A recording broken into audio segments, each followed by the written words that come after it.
தௌஹீதுல் அஸ்மாஇ வஸ்ஸிஃபாத், அல்லாஹ்வின் பெயர்கள் பண்புகளை கொண்டு அல்லாஹ்வை ஒருமைப்படுத்துவது. அல்லாஹ் தனக்கு என்னென்ன பெயர்களை பண்புகளை சொல்லியிருக்கிறானோ, அல்லாஹ்வுடைய நபி அல்லாஹ்வுக்கு என்னென்ன பெயர்களையும் பண்புகளையும் சொல்லியிருக்கிறாங்களோ, அந்த அனைத்திலுமே அல்லாஹ்வை மட்டும் தனித்து அது அவனுக்கு உரியது, அவன் அதிலே உயர்ந்தவன், அதிலே அவன் யாருக்கும் இணை இல்லாதவன், அவனுக்கு யாரும் அதில் இணை இல்லை அப்படின்னு அந்த பெயர்களையும் பண்புகளையும் ஈமான் கொள்ளும். அந்த பெயர்களையும் பண்புகளையும் அல்லாஹ்வுடைய இந்த அவனுடைய உயர்வான அந்த பண்புகளை நம்முடைய அறிவுக்கு எட்டவில்லை என்பதற்காக அதற்கு தான் தோன்றித்தனமான மனையிச்சைப்படி வியாக்கியானங்கள் செய்யக்கூடாது. அதில் கேள்வி கேட்கக்கூடாது. புரியாத ஒன்றுனா அது எப்படி இருக்கும், அது எப்படி இருக்குன்னு கேட்கக்கூடாது. தகீஃப் செய்யக்கூடாது.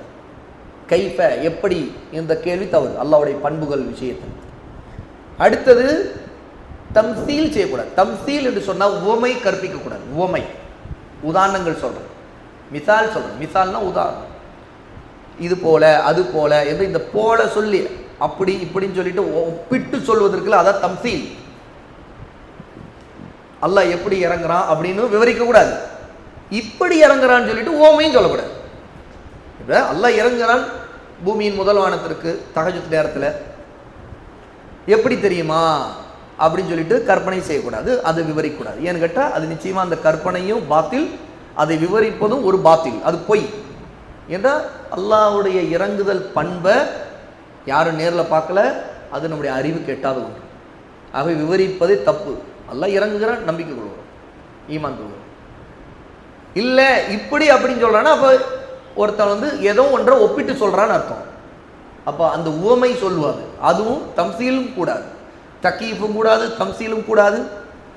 அதற்கடுத்தது தஹரீஃபும் செய்யக்கூடாது. தஹரீஃப் என்றால் திரிச்சு சொல்கிறது, அர்த்தத்தை மாத்திரம். ஒரு குறிப்பிட்ட வார்த்தைக்கு அரபியில் என்ன அர்த்தம் இருக்குதோ அந்த அர்த்தத்துக்கு பதிலாக வேற ஒன்றை ஒரு நயமாக இலக்கியம் அப்படிங்கிற பேர்ல எல்லாம் அது இலக்கியமாக சொல்லப்பட்டது, அது மெட்டஃபாரிக்கலாக சொல்லப்பட்டது அப்படின்னு சொல்லிட்டு அதுக்கு வேற ஒரு அர்த்தத்தை கொண்டு வச்சு மறுக்கிறது. இப்போ அல்லாஹ்வுக்கு கைகள் உண்டுன்னு அல்லாஹ் சொல்லியிருக்கிறான். பல் யதாஹு மப்சூததான், அல்லாஹ்வுடைய கைகள் விரிந்தே இருக்கின்றன அப்படின்னு அல்லாஹ் சொல்றான். ஆனால் அல்லாஹ்வுடைய கைகள் எப்படி விரிந்திருக்கு அல்லாஹ் தான் அறிவான், நமக்கு தெரியாது. ஆனால் அல்லாஹ் கைகள் உண்டு நல்லா சொல்லிட்டானே, இதை ஏற்க முடியல ஒருத்தருக்கு. அப்போ என்ன ஆகுது, அவர் என்னங்க கைகள் உண்டுன்னா மனிதர் கைகள் மாதிரி மக்கள் நினைப்பாங்க, வேணாம் அதுக்கு அர்த்தத்தை வேற மாதிரி சொல்கிறோம். அப்போ கைகள்னா கைகள் இருக்குன்னு அர்த்தம் இல்லை, அதுக்கு சக்தி, அது கூவத் குதிரத்து, அதான் அதுக்கு அர்த்தம். அல்லது கொடைவல்லல் அல்லாஹ், ஏன்னா கைகள்னா அல்லாஹ் அல்லாஹ்வுடைய கைகள் விரிந்தே இருக்குன்னா அவன் நிறைய வாரி வழங்குறான்னு அர்த்தம். அப்போ அல்லாஹ் நிறைய கொடுப்பான்னு அர்த்தம், அது கையின் அர்த்தம் இல்லை, அல்லாஹ் கொடுக்குறான்னு அர்த்தம். இப்படி அந்த அல்லாஹ் தனக்கு சொல்லியிருக்கூடிய அந்த சிஃபத்தை, அந்த பண்பை திரிச்சு மாற்றி அதுக்கு வேற ஒரு அர்த்தத்தை நுழைக்கிறது, இதுதான் தஹ்ரீஃப். அதற்கடுத்து தஅதீல். தஅதீல் என்று சொன்னால் நிராகரிக்கிறது, மறுத்து விடுறது.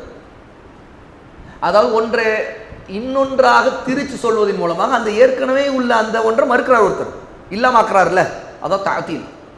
கையினா கை இல்லைங்க, அதுக்கு அர்த்தம் என்னன்னா இது அல்லாஹ் கொடைவல்லன்னு அர்த்தம், நிறைய கொடுக்குறான்னு அர்த்தம். அப்போ கொடுக்குறான்னு தான் அங்கே எடுத்துக்கணும், கையின்னு அர்த்தம் எடுக்கக்கூடாது. அப்போ கைங்கிற அல்லாஹ் தனக்கு சொல்லியிருக்கிற அந்த பண்பை ஒருத்தர் என்ன செய்கிறாரு, தஅதீல் செய்கிறார், மறுத்துறாரு, அதை வெறுமையாக்குறாரு, அது ஒன்றுமே அந்த அர்த்தம் இல்லாத வார்த்தையை ஆக்கிறார். அப்போ இந்த மாதிரி அல்லாஹ்வுடைய பண்புகளை பற்றி பேசும்போது தக்யீஃப் செய்கிறதோ, எப்படி என்று விவரிப்பதோ, தம்சீல் செய்கிறதோ, உவமை உதாரணம் கற்பிப்பதோ, தஹ்ரீஃப் செய்வதோ, திரித்து அர்த்தத்தை மாற்றுவதோ, தஅதீல் செய்வதோ, அதாவது அதை புறக்கணித்து விடுவதோ, நிராகரிப்பதோ கூடாது. அப்போ அல்லாஹ்வுடைய பண்புகளை பற்றி பேசும்போது தௌஹீதுல இந்த விஷயத்துல 4 மிகப்பெரிய அபாயங்களை விட்டு ஒரு அஹ்லு சுன்னா விலகி இருப்பார். பிதத்வாதிகள் இந்த நான்கில் எதையாவது விழுந்துக்கிட்டே இருப்பாங்க. பிதத்வாதிகள் ஒன்று, அவங்க அல்லாஹ்வுடைய ஒரு பண்பை உண்மைப்படுத்தி நம்புறோங்கிற பேரில் ஏற்றுக்கொண்டு அதை வியாக்கியானம் செய்வாங்க.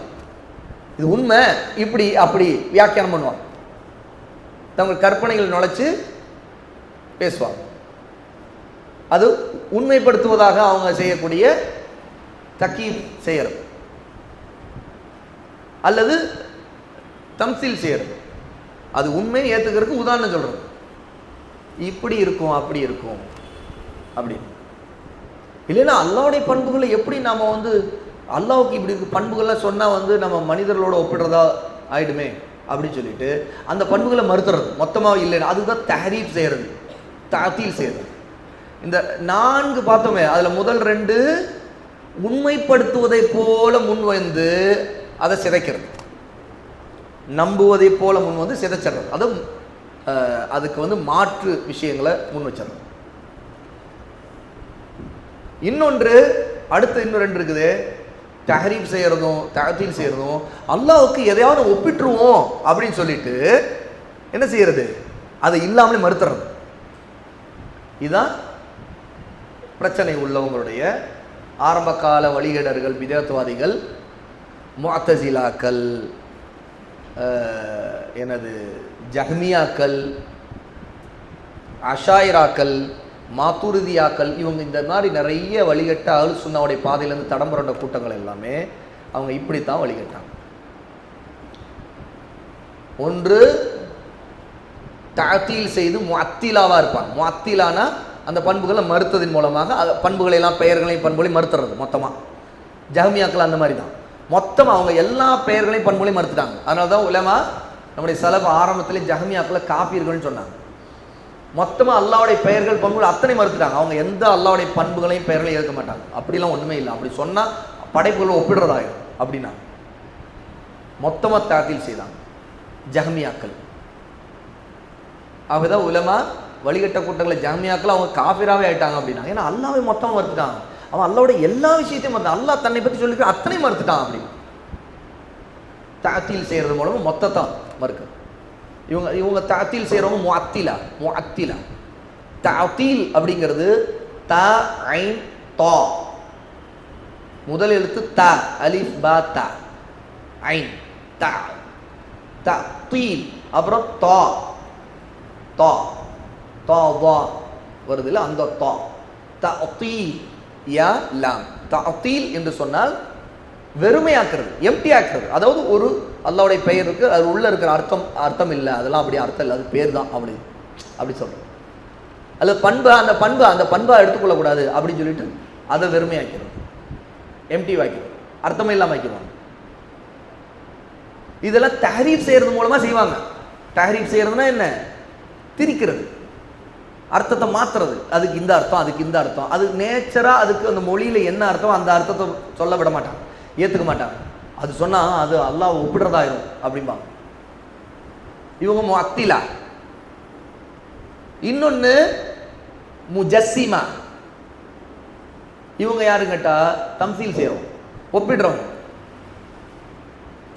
முமஸ்ஸிலா தம்சீல் செய்யறோம். முஜஸ்ஸிமாங்கிறது அல்லாஹ்வுக்கு உடலை கற்பிக்கிறோம். அல்லாஹ்வுக்கு முகம் கைகள் உண்டுன்னு சொன்னோன்னே அல்லாஹ்வுக்கு மனிதனை போல தான் அவனுக்கு முகம் இருக்கு, கைகள் உண்டுன்னு சொல்றோம்.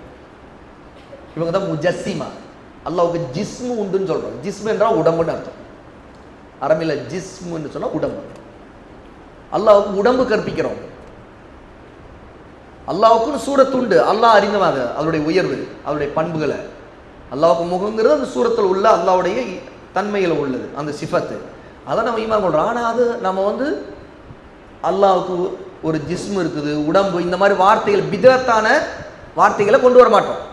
அஹ்லுஸ் சுன்னா குர்ஆனிலும் சுன்னாவிலும் இல்லாத வார்த்தைகளும் நுழைக்க மாட்டார்கள் அல்லாஹ்வுடைய விஷயத்தில். ஏன்னா அது அல்லாஹ்வுடைய கைபான விஷயங்கள். கைபான விஷயத்தில் இப்போ அல்லாஹ் கேட்கின்றவன்னா அல்லாஹ்வுக்கு காது இருக்குன்னு சொல்லக்கூடாது.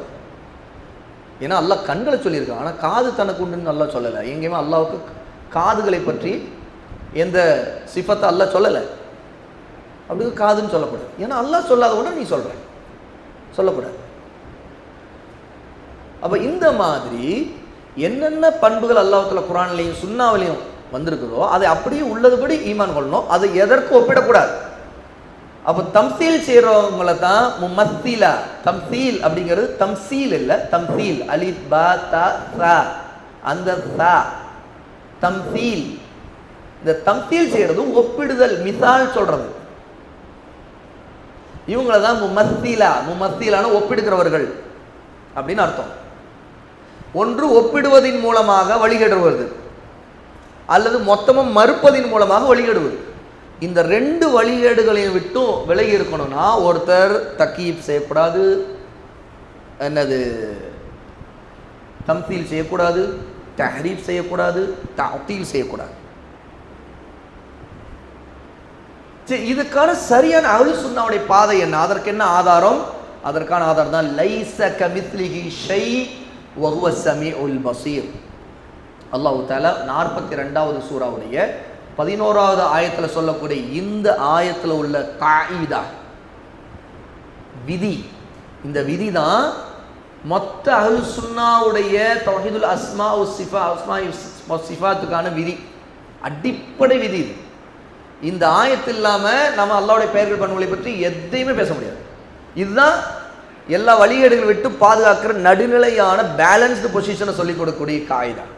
அல்லாஹ் சொல்லியிருக்கான் லைஸ கமிஸ்லிஹி ஷை, அவனுக்கு ஒப்பாக எதுவும் இல்லை. வஹுவ ஸமீஉல் பஸீர், அல்லாஹ்வோ அவன் அஸ்ஸமீ நன்கு கேட்கக்கூடியவன், அல் பஸீர் நன்கு பார்க்கக்கூடியவன். அப்போ இந்த ஆயத்தில் முதல்ல இந்த தக்கீப் செய்கிறவங்க இருக்கிறாங்களே, தம்சீல் செய்கிறவங்க இருக்காங்களே, அவங்களுக்கான பதிலடி இருக்கு. ஏன் தம்சீல் செய்கிறவங்க உதாரணம் சொல்கிறாங்க இல்லையா, அல்லாஹ் சொல்கிறான் அல்லாஹ்வுக்கு ஒப்பாக எதுவும் இல்லை. அப்போ அவங்களுக்கு அதெல்லாம் பதில். அவங்க எதையும் உதாரணங்கள் சொல்லக்கூடாது, அதே மாதிரி வியாக்கியானம் பண்ணக்கூடாது, எப்படி எப்படின்னு விவரிக்கக்கூடாது. ஏன்கிட்ட அல்லாஹ்வுக்கு எந்த ஒப்புமே இல்லை, நீ எப்படி விவரிக்கிற? அல்லாஹ்வுடைய அந்த பண்பை நீ எப்படி விவரிக்க முடியும்? விவரிக்க முடியாது. ஏன்னா அல்லாஹ்வுக்கு ஒப்பானது எதுவுமே இல்லை, எதுக்கு நீ விவரிக்கிற? அப்போ தக்கீஃபுக்கும் பதிலடி வந்துருச்சு, தம்சீலுக்கும் பதிலடி வந்துருச்சு. அதற்கடுத்தது வஹுவ ஸமீஉல் பஸீர், அவன் நன்கு கேட்கிறவனாக பார்க்கின்றவனாக இருக்கிறான். இப்போ அல்லாஹ் அதில் அவனுடைய பெயர்களையும் பண்புகளையும் சொல்லியிருக்கிறான். அஸ்ஸமீ அல் பஸீர் அல்லாஹ்வுடைய ரெண்டு இஸ்முகள், அதில் அல்லாஹ்வுடைய பண்பும் சொல்லப்பட்டிருக்குது. என்ன? அஸ்ஸமீ நன்கு கேட்கக்கூடியவன், அல் பஸீர் நன்கு பார்க்கக்கூடியவன். இந்த ரெண்டு பண்பும் படைப்புகளுக்கும் அல்லாஹ் கொடுத்திருக்கிறது தான். நீங்க நான் சமீ பஸீர், மனிதனை அல்லாஹ் சமீஅன் பஸீரா படைச்சிருக்கானே இல்லையா? குர்ஆன்ல சொல்றானே, அந்த ஆயத்து என்ன? ஹலக்னாஹு, அந்த ஆயத்து யாருக்கு ஞாபகம் இருக்கு? சட்டை எனக்கு நடுவில் மட்டும் ஞாபகம் இருக்கு. சமீஅன் பஸீரா. அல்லாஹ் மனிதனை பற்றி சொல்லும்போது அந்த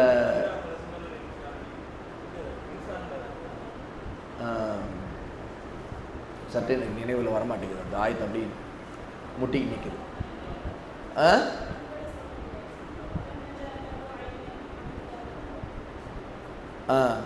அது நோட் பண்ணிக்கோங்க. அதாவது மனிதர்களை பற்றி, மனிதனுடைய படைப்பு பற்றி சொன்னால் மனிதனை என்னது கேட்கின்றவனாக பார்க்கின்றவனாக அல்லாஹ் படைத்திருக்கிறான்.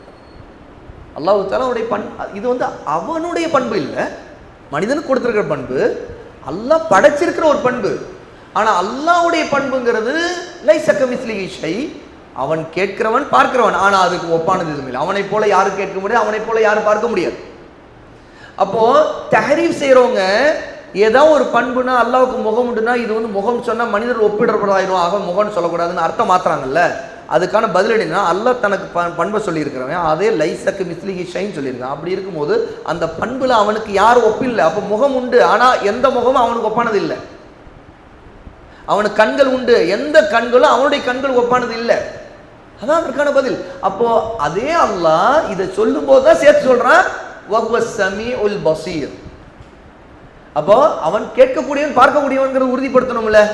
அந்த கேட்கக்கூடியவன் பார்க்கக்கூடியவன் உறுதிப்படுத்துவதனால படைப்புகளோடு ஒப்பிடக்கூடியதாக ஆயிடாது. நானும் கேட்கிறேன் நானும் பார்க்கிறேன் அப்படிங்கிறனால என்னுடைய பார்வை திறனும் கேட்கும் திறனும் தான் அல்லாஹ்வுக்கு இருக்குன்னு அர்த்தமாகாது. ஏன்? லைஸ கமிஸ்லிஹி ஷை, அவனுக்கு ஒப்பானது எதுவுமே இல்லை. அப்போ அவனுடைய கேட்கும் திறன் யாருடைய கேட்கும் திறனை விட உயர்ந்தது, குறை இல்லாதது. மனிதனுடைய கேட்கும் திறன் குறை உள்ளது, பார்க்கும் திறன் நம்முடையது குறை உள்ளது. அல்லாஹ்வுடையதுல குறை இல்லை, அவன் நன்கு பார்க்கக்கூடியவன். அவனுக்கு பார்வை குறைபாடு இல்ல, அவன் அனைத்தையும் பார்க்கக்கூடியவன், எல்லா நேரத்திலும் பார்க்கக்கூடியவன். இருட்டையும் வெளிச்சத்தையும் அவனுக்கு எல்லாமே சமம். பூமிக்கு மேலே இருப்பதும் கீழே இருப்பதும், தண்ணீருக்கு அடியில் இருப்பதும், காற்றிலே இருப்பதும், வானத்திலே இருப்பதும் எல்லாம் அவனுக்கு சமம். அப்படி இருக்கும்போது அவனுடைய பார்வையையும் கேட்கும் திறனையும் எப்படி ஒப்பிடுவதாக ஆகும்? அப்ப அல்லாஹ்வுடைய பண்புகளை உறுதிப்படுத்தும். என்னென்ன பண்புகள் எல்லாம் தனக்கு உண்டுன்னு சொன்னா அதை உறுதிப்படுத்த வேண்டும். எதையெல்லாம் அவன் தனக்கு மறுத்து விட்டானோ அதை நாமும் மறுக்க வேண்டும்.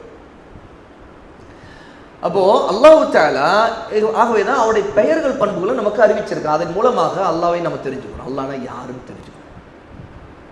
எந்த ஒப்பு உயர்வு தாண்டி அவன் மிகவும் தனித்தவன்கிறத நம்ம அவனுடைய உயர்வை நம்புறோம்.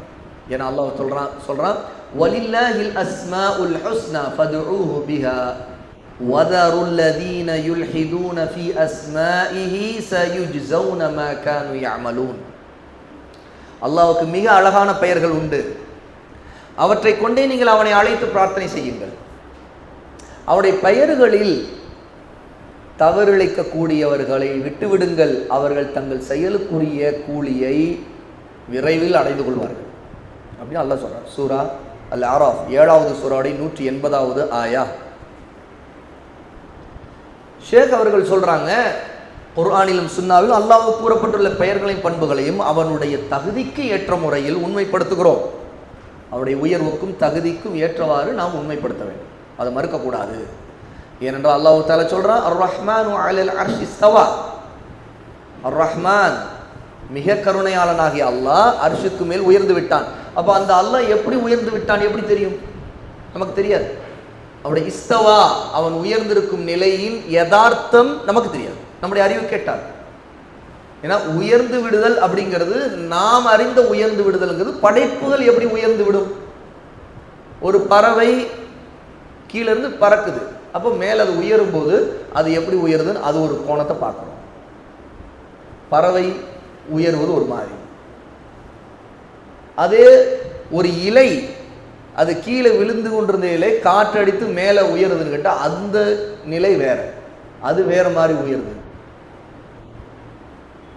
ஒரு தொட்டீரில் தண்ணீர் மட்டம் உயர்ந்துகிட்டே போகுது, இந்த உயர்வது வேற மாதிரி இருக்குது. ஒருவர் ஏணியை வைத்து ஏறுகிறார், அவர் உயர்கிற முறை வேறையா தெரியுது. இன்னொருத்தர் படியில் ஏறுகிறார், அவர் உயர்கிற வேறு. இன்னொருத்தர் லிப்டில் ஏறுறார், அவர் உயர்கிற முறை வேற மாதிரி. இந்த உயர்ந்து விடுதலுடைய யதார்த்தம் படைப்புகளுக்கு உள்ளது தான் நாம் அறிவோம். அல்லாஹ்வுடைய அவன் உயர்ந்து விட்ட நிலையை இஸ்தவா எப்படிங்கிறது நமக்கு தெரியாது. அதனால நாம அல்லாஹ் தனக்கு சொல்லியிருக்கக்கூடிய அந்த தன்மையை நாம அப்படி ஈமான் கொள்வோம். அர் ரஹ்மான் அலல் அர்ஷி இஸ்தவா, அர்ஷுக்கு மேல அவன் உயர்ந்து விட்டான், அதை நம்ம அப்படி ஈமான் கொள்வோம், அதை எதனோடும் ஒப்பிட மாட்டோம். அப்போ இந்த அகீதா, தௌஹீதுடைய அகீதா மிக முக்கியமான ஒரு விஷயம். ஏன்னு கேட்டால் இதில் தான் வரலாறுல மிகப்பெரிய குழப்பங்கள் உருவாகி, நிறைய வழிகட்ட கூட்டங்கள் உருவாகி, இன்று வரைக்கும் வழிகட்ட கூட்டங்கள் எல்லாருமே இந்த தௌஹீதுல் அஸ்மா வ சிஃபாத்தில் வழிகட்டிருப்பாங்க. எல்லா வழிகட்ட கூட்டமும் சூஃபிகள், அது தரிகாவாதிகள்,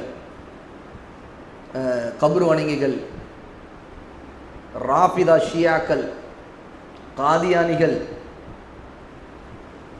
முஅத்தஸிலாக்கள், எப்பவுமே சொந்த அறிவை கொண்டே வாதம் பண்ணக்கூடியவர்கள், எதை ஆதாரங்களை சொந்த அறிவை கொண்டு மட்டுமே பார்த்து ஜட்ஜ்மெண்ட் பண்ணி எடுக்கலாமா மறுக்கலாமான்னு பேசுகிறவர்கள், இன்றைய காலத்தில் வரக்கூடிய மாடர்னிஸ்ட் தாட்ஸ் பேசுகிறவங்க, இப்படி எத்தனை வகையான வழிகட்ட கூட்டங்கள், புது புது பெயர்களில் வரக்கூடிய இயக்கவாதிகள் எல்லாரும் தௌஹீதுல் அஸ்மா சிஃபாத்தை பற்றி அறிவே இல்லாமல் இருப்பாங்க. இது அஹ்லுஸ் சுன்னாவுடைய தனித்துவமான அகீதாவுடைய ஒரு பாரம்பரிய நம்பிக்கை. சரியான அஹ்லுஸ் சுன்னா ஒரு சரியான அகீதா உள்ளவன் என்றால் அவன் இதில் தான் தெளிவான், அவன் இதிலேருந்து அவனுக்கு சரி வரும். வழி எடுக்கிறவர்கள் அவங்களுக்கு தெளிவு இருக்காது, அவங்களுக்கு தௌஹீதை பற்றி. அதனால தௌஹீதுடைய அறிவு, அல்லாஹ்வை பற்றிய அறிவை தேடுங்கள் என்று சொல்றார். அல்லாஹ்வுடைய பெயர்கள் பண்புகளை பற்றி அறிவது அவனை அறிவது, அவன் யாருன்னு அறிகிறது. அதற்கான அடிப்படைகளை அஹ்லுஸ் சுன்னாவுடைய கொள்கைகள் மூலமாக, உசூல்கள் மூலமாக ஒருவர் அறிந்து கொள்ள வேண்டும் என்று சொல்றோம். இதுதான் தௌஹீதுல் அஸ்மா வ சிஃபாத்துடைய அடிப்படையான விளங்க வேண்டிய அகீதா.